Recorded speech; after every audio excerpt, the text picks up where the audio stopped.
Hi friends, ఈరోజైతే పొద్దున్నే ముగ్గేసుకొని తర్వాత కొంచెం కాఫీ తాగి ఇలా సూర్యగ్రహణం కదా, అందుకని స్నానం చేసేసి కాఫీ ఎందుకంటే నేను ఊరికెళ్ళి తెల్లవారుజామునే వచ్చిన ఈరోజు. కొంచెం పాలు తీసాక కొంచెం కాఫీ తాగాక అమ్మో ఎంత ట్రాఫిక్ ఏమో ఎట్లా కాస్త దూరం కదా కదా, చాలా దూరం. తర్వాత స్నానం చేసి ఇలా ఉప్పు దీపం పెట్టా. ఉప్పు, పసుపు, కుంకుమ, రూపాయి బిళ్ళ వేసి తర్వాత తన మీద పవిద పెట్టి ఇలా అమ్మవారికి ఉప్పు దీపం పెట్టా. అమావాస్య అని ఈరోజు పూజ చేసుకున్నా. నేను ఇప్పుడు వారం రోజులు అయ్యేసరికి ఈరోజే ఇంకా మళ్ళీ స్టార్ట్ చేసా ఇంట్లో పూజ చేసుకోవటం.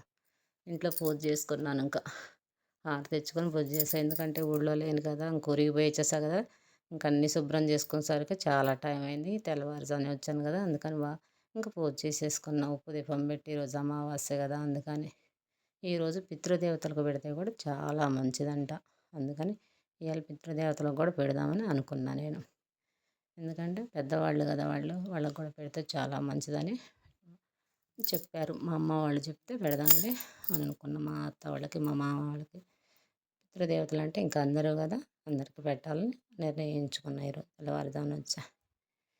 ఇంకా నవరాత్రులు స్టార్ట్ అయినాయి కదా, ఇంకా గుడికి మేము పాటిపాటమ్మ గుడికి వెళ్తాం. మా కుంకుమ పూజ చేయించుకుంటాం. పాటిపాటమ్మ గుడికి వెళ్ళి ఎప్పుడు కుంకుమ పూజ చేయించుకుంటాం. నేను ఒకసారి పూజ చేయించుకుంటే కూడా అప్పుడే మేము ఫస్ట్ టైం కూర్చుంటే లాటరీ ఇచ్చారు కూర్చున్న జంటలందరికీ. నాకైతే అమ్మవారు అనుగ్రహించి చేరిచ్చింది.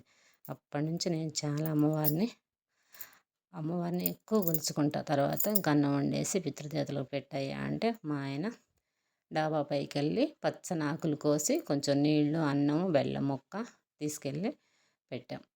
ఇద్దరం ఒకళ్ళంగా ఇద్దరం పెట్టేసాం పితృదేవతలకి. పెడితే మంచిది అని అన్నారు ఈరోజు, అందుకని పెట్టా. మనకు కొన్ని శాస్త్రాలు తెలుసు తెలియదు, అందుకని తెలియకపోయినా కానీ కొన్ని తెలుసుకొని చేయడం చాలా మంచిది. అందుకని నేను ఎందుకంటే పెద్దవాళ్ళని తలుసుకుంటే మంచిదే కదా, అందుకని పెద్దవాళ్ళకి పెట్టా. ఊరి నుంచి వచ్చాక ఈరోజే నేను వచ్చింది, ఈరోజే పెట్టా. వచ్చాక ఇంకా మొక్కలు అన్నీ చూసుకున్నాం. మా గేదెలు, మొక్కలు అన్నీ చూసేసుకున్నాం. ఇంక ఈరోజు రేపటి నుంచి ఇంక నవరాత్రులు స్టార్ట్ అవుతాయి కాబట్టి పండగ ప్రభావం గుడికి వెళ్ళడం రావటం, ఇంకేమి ఇష్టమైతే అది ఇంట్లోనే నేను చేసి పెట్టుకుంటా. నేను కూడా పితృదేవతలకు పెట్టాలని పెడుతున్నా. నేను ఇంక ఈరోజు పిల్లలకైతే సెలవులు లేవు, వాళ్ళకి కింద క్రిస్మస్కి ఇస్తారంట, అందుకని ఇంకేమోలని చూసి వచ్చా. చిన్నపిల్లలు కదా, జర్నీ చేయాలన్న కష్టం.